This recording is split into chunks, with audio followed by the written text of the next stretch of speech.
Hi guys, Ratty here from BB Distributors. So the BB Cooking Channel, episode number 2.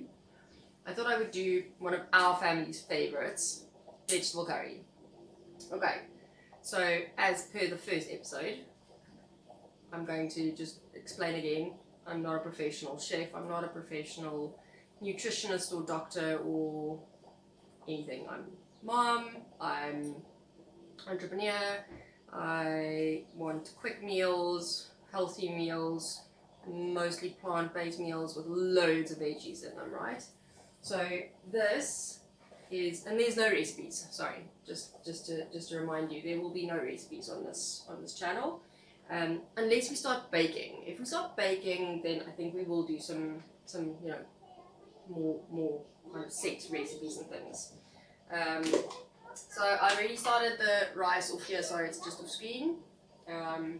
So I've just used a plain tastic rice, 2 cups of rice to 4 cups of cold water, brought it to the boil. Now put it all the way down to number 2, so it's right down to simmer with a lid just kind of sideways on the pot. And then I've got my big old pot here with nothing in just yet. Okay, so I'm going to add what looks like, I understand, a lot of coconut oil, right? I know it's a lot, I just think that all diets should have fat in them, and seeing as we're not doing much meat at the moment, coconut oil to me is a really healthy fat. Again, not a nutritionist, but this is in my mind how I kind of do things, right? And we might actually need to add a little bit more just now, so that's getting on. Then I've taken about 4 or 5 of these little guys. They're just little baby onions. I use these to make some pickled onions. Let me show you. Here we go. I made some pickled onions for Brett because he loves them. I've got a few jars full, kind of also just an experiment because I've never done that before. So these are the leftovers. They're just too big to make pickled onions.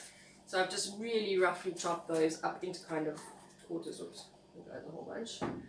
So I'm just going to pop that in there. And I'm going to try my best not to make this sizzle too much because then you can't hear me talking and it becomes a bit distracting. So there's some onions in there. And then I also have spring onions, which I've just chopped in half. So the green bits are quite separate from the white oniony bits. The white oniony bits I'm going to put in with these onions, and these I'm going to keep for a little bit later so that they can kind of stay green towards the end of the meal, the cooking process. So those I'll actually chop up and add now.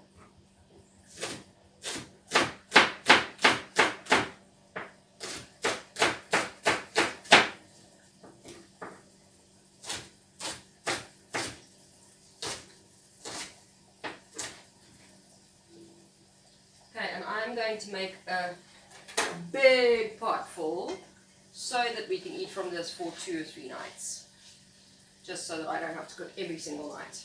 Okay, so there's all the onions in there, and little green bits can stay for later. I'll put those in just a little bit later. Okay, then I haven't chopped up my butternut. I had a butternut.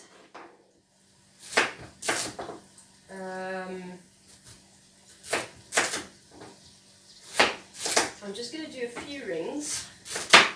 I normally do the kind of, not, this is the seed part down the bottom. So this part I normally keep for butternut fritters, which we will also do at some point. But for now, I'm just doing the, I want to say stem side, but I don't know if that's correct. Anyway, so I'm doing a few of those.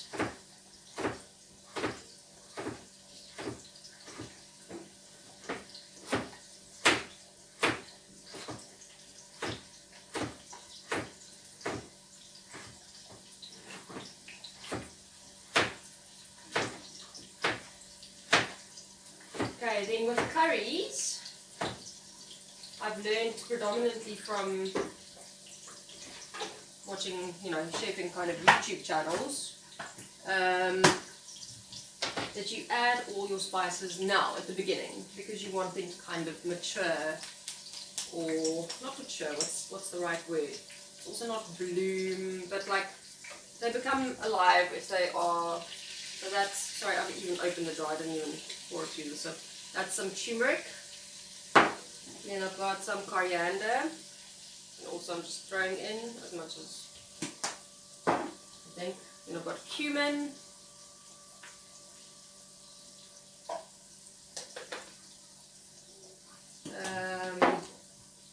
And this was a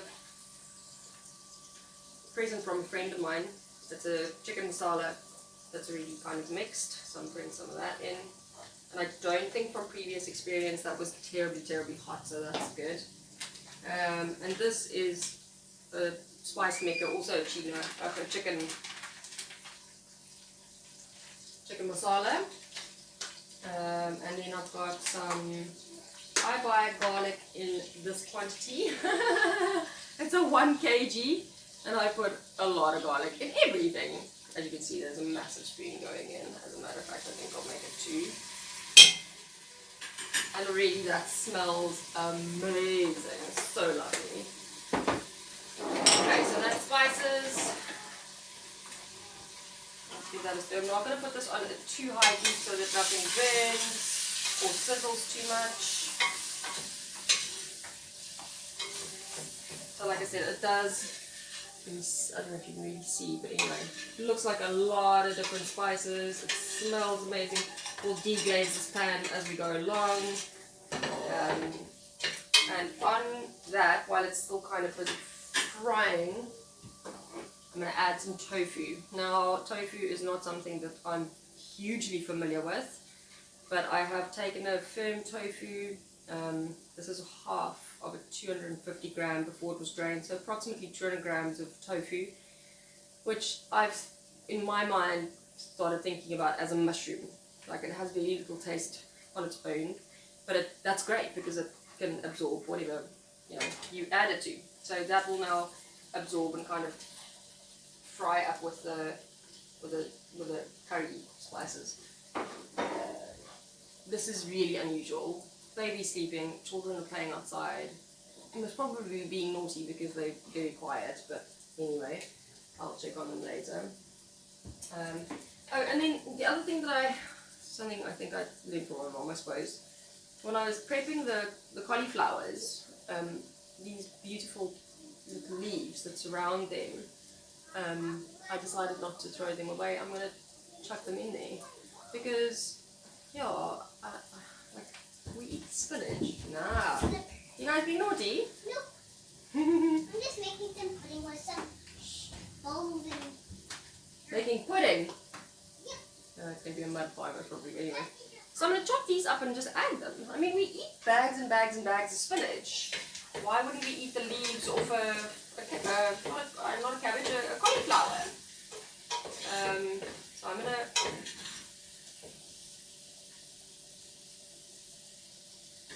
I'm gonna just give them a rough chop and toss them in as well. I did do a little bit of prep, so that you didn't have to watch me chopping up stuff. But that's just because I'm still figuring out how to edit stuff.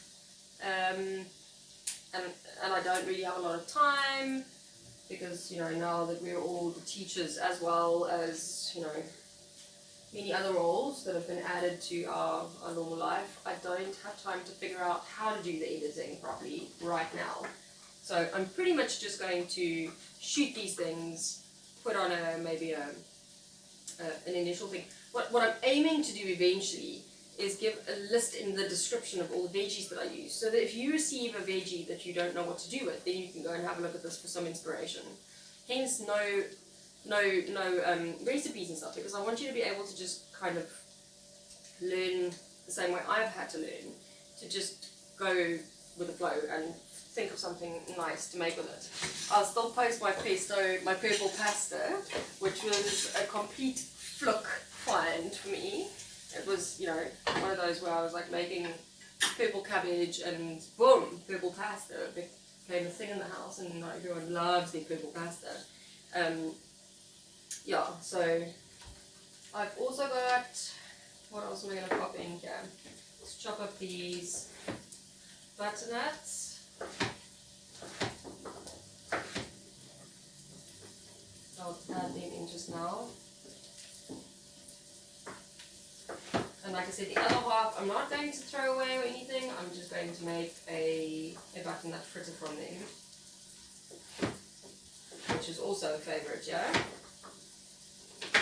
Okay, so I can add the cubes just now. Then we got beetroot in a box, I think last week. And never mind the fact that I would eat about 10 of these just by myself, just like that. I boiled them in this pot yesterday. Then they cool down. I cut off the tops, ends, peel them, and just showered. I love this stuff, and so does Peyton. Then I'm gonna blend the rest, I think, and make little cubes. So if I blend it and literally just freeze it in an ice tray, like I'm making baby food for Tyler Jane type of thing, then I've got these beautiful little cubes of, never mind what they taste like, but just beautiful red, to pop into different stews and stuff. But now I've just peeled, put into the bowl, so I'm sure that's going to make the colour quite interesting as well. And I've already got nice red hands from peeling 2 beetroots. Oh, yum. Very cool. So I've taken 2 cauliflowers, quite a small one and quite a big one. This, I think, a whole bowl full, I'm just going to leave in the fridge, because if it's there and it's kind of cut into bite-sized pieces, Brett and the girls will just walk by and eat it like that. I'm not hugely a big fan of raw cauliflower, but you know, whatever. So these are not really frying as such. I should have put them in, I think, before. But whatever, looks good. Normally, I think what you're supposed to do with tofu is put them into a pan with nothing else, and then flip them kind of individually to get them to go nice and crispy on the outside. Well, no, I haven't done that. I've just thrown it in there. So if it disintegrates, it disintegrates. These guys I've washed. Like you've seen, I've put the leaves in here. Not bite-sized, but I also don't want them to just cook away. So quite nice and big chunks going in. We might as well put the butternut in now as well. Not a huge amount of butternut, but anyway. And then these are black lentils, which I don't understand what the difference is between black and brown. They look identical. I'll show you.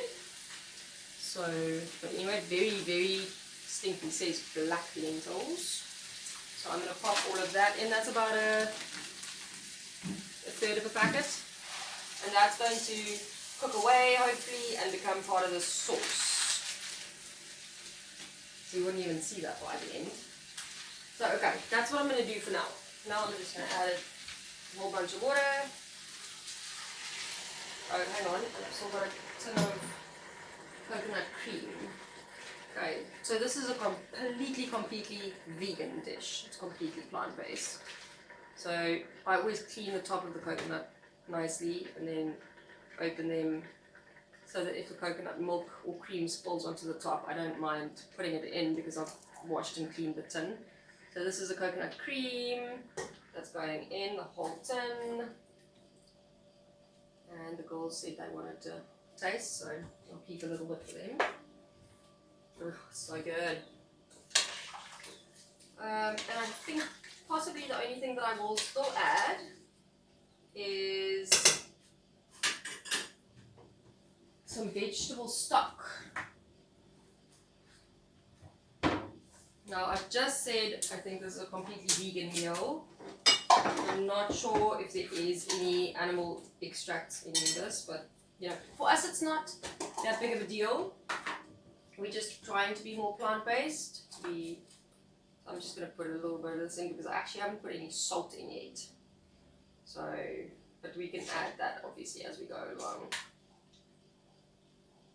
Just going to give that a little stir so you can see most of the items.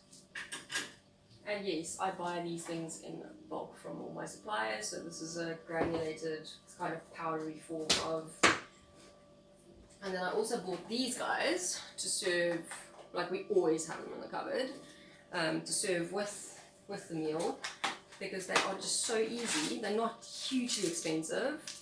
And you literally take one, pop it in the microwave, and you have a pom-pom. So I don't really have much for some bowls.